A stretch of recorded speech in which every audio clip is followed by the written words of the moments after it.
আসসালামু আলাইকুম, সবাই কেমন আছেন? আলহামদুলিল্লাহ আমি ভালো আছি, আপনাদের দোয়া এবং আল্লাহর অশেষ রহমতে। তো আজকে আমি বাবার বাড়িতে আসছিলাম, আমার ছোট ভাইয়া বিদেশ থেকে আসতেছে এর জন্য। তো চলুন আমাদের বাড়ি ঘরটা একটু আপনাদেরকে দেখাই। এটা হচ্ছে আমার ছোট ভাইয়ের ঘর, যে আজকে আসতেছে বিদেশ থেকে, ওর ঘর এইটা। এটা হচ্ছে আমাদের বাড়ির দরজা। আর একটা জিনিস দেখা আপনাদেরকে, একটা মেহেদি গাছ। মেহেদি গাছে যখন ফুল ছিল খুব সুন্দর একটা ঘ্রাণ ছিল, এখন ফুল থেকে বিচি হয়ে গেছে। বিচিগুলো দেখতেও খুব সুন্দর লাগতেছে। আর তার সাথে জড়িয়ে আছে তেলাকচু গাছ, এই যে খুব সুন্দর বিচিগুলো পুরো গাছ জুড়ে আছে, দেখতে অনেক সুন্দর লাগছে। এখানে একটা পুঁই শাক গাছ, এটাও নিজের থেকে হয়েছে, দেখুন খুব সুন্দর হয়েছে। এখানে আমার ভাবি কিছু ডালপালা দিয়ে রাখছে নিচে। এখানে যতগুলো গাছ দেখছেন সবগুলো নিজের থেকে হয়েছে। এই যে এখানে একটা পেঁপে গাছ ছোট, এর ভিতরে ফুল আসছে। এর ছোট যেগুলো আছে ওগুলোর ভিতরে ফুল আছে। ওই এখানে কয়টা হাঁসের বাচ্চা, এই যে খুব সুন্দর দেখাচ্ছে। হাঁসের বাচ্চাগুলো হাঁটতেছে, আমাকে দেখে ভয়ে ওই দিকে চলে যাচ্ছে। যে দেখুন, একসাথে এরকম ছোট ছোট হাঁসের বাচ্চা যখন হাঁটে খুব ভালোই লাগে। এখানে এসে দাঁড়িয়ে গেছে আমার ভয়ে, খুব সুন্দর কিচির মিচির করতেছে হাঁসগুলো, ভালোই লাগতেছে।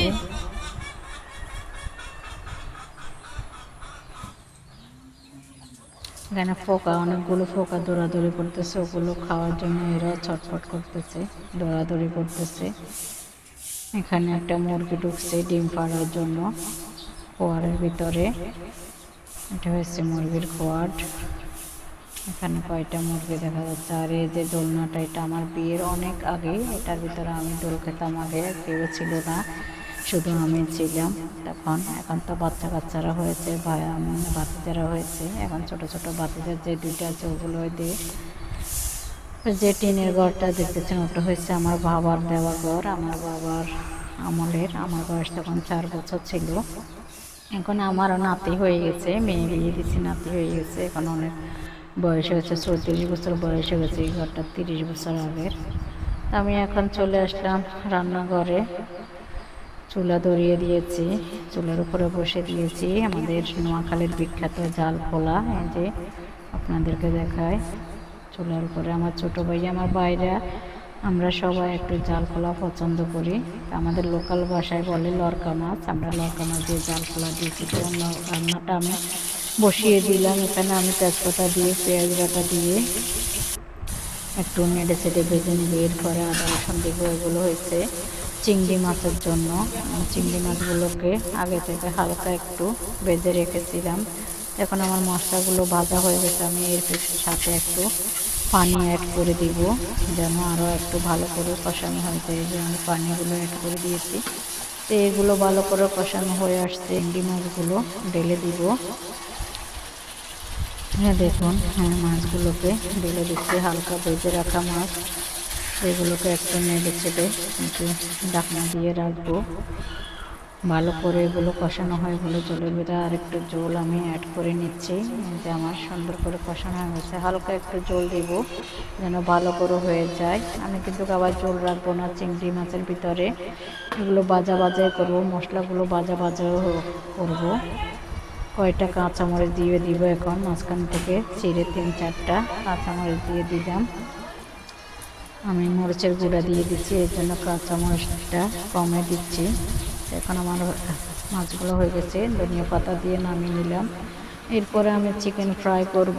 আমি চিকেনগুলোকে আগে থেকে মশলা দিয়ে ম্যারিনেট করে রেখেছিলাম, যেন ভিতরে মশলাগুলো ঢুকে যায়। তো এখন আমি ওগুলোকে ফ্রাই করার জন্য ফ্রাই প্যানে দিয়ে দিচ্ছি একটা একটা করে। এগুলো হচ্ছে কক মুরগির চিকেন।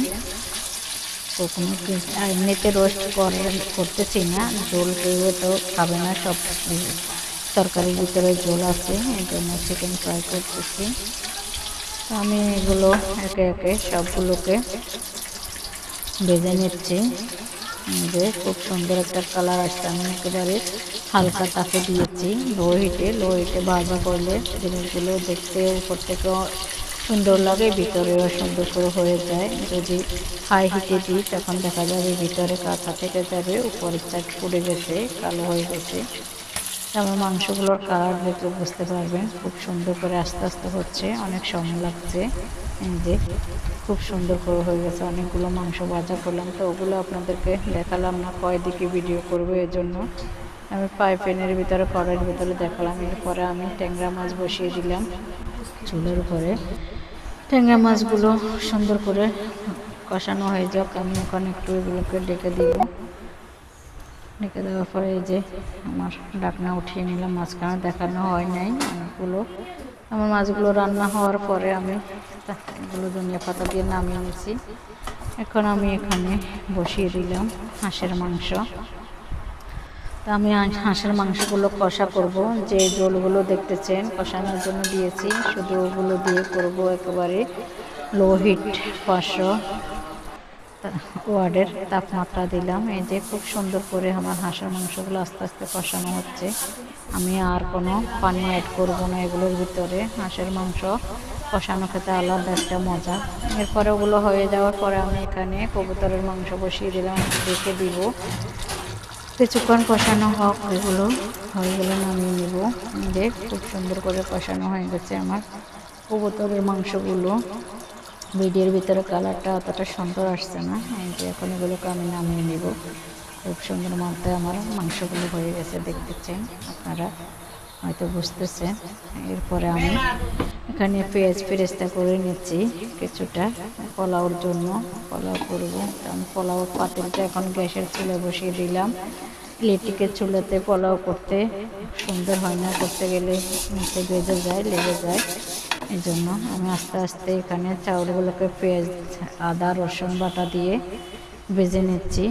তো এখানে আমি পানি অ্যাড করে দিলাম পোলাওর। এখন ডেকে দিব, ঢাকনা খুলে কিছুক্ষণ পরে দেখবো আবার।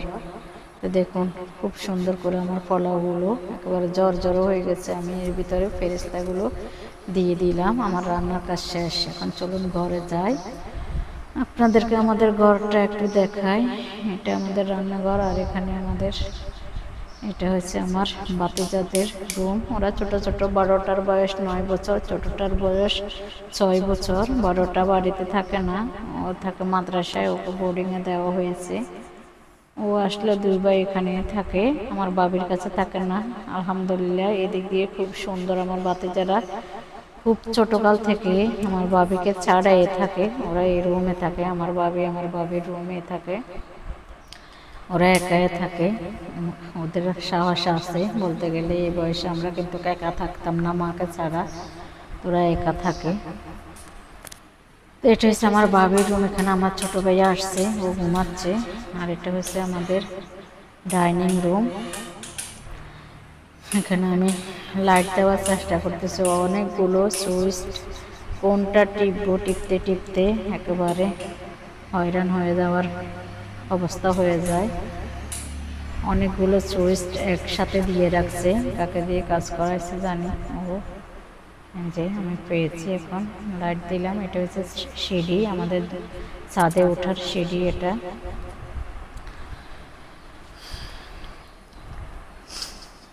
তো চলুন আমাদের ড্রয়িং রুমে যাই। এখন ড্রয়িং রুমের ভিতরে যেগুলো হচ্ছে কার্টুন, আমার ভাই আনছিল কার্টুন আর বাতিদের সাইকেল একটা।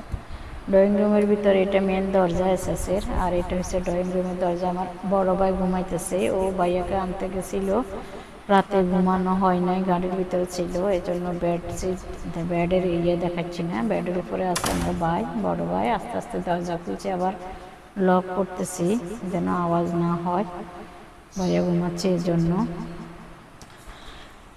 তো এই দূর থেকে একটু দেখায় আমার মায়ের রুম। আমার মা শুয়ে আছে, ওই যে দরজা দেখতেছেন ভিতরে আমার মা শুয়ে আছে, সেই জন্য ওইদিকে যাব না। সামনে ওয়াশরুম আর বেসিং, ভিতরে আমার মা রুমের ভিতরে, এর জন্য দেখালাম না। তো চলুন এবার আমার রুমে যাই। আমি কোন রুমে থাকি, আমার ভাই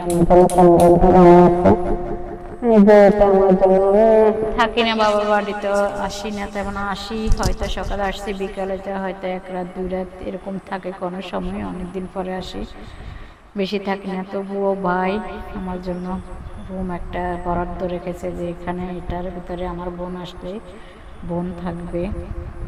এটা হলো আমার রুম, আমি আসলে এখানে থাকি, আমি ছাড়া কেউ থাকে না, আমি না আসলেও কেউ থাকে না, আসলেও কেউ থাকে না, আমি থাকি এখানে। যা যা রাখছে ভাবি আর কি রাখছে যে ওগুলোর ভিতরে আমার এই সব কিছু রাখা। এই যে এখানে সবজি বাগান করছে আমার বড় ভাতিজারা, মেজো ভাইয়ের ছেলেরা।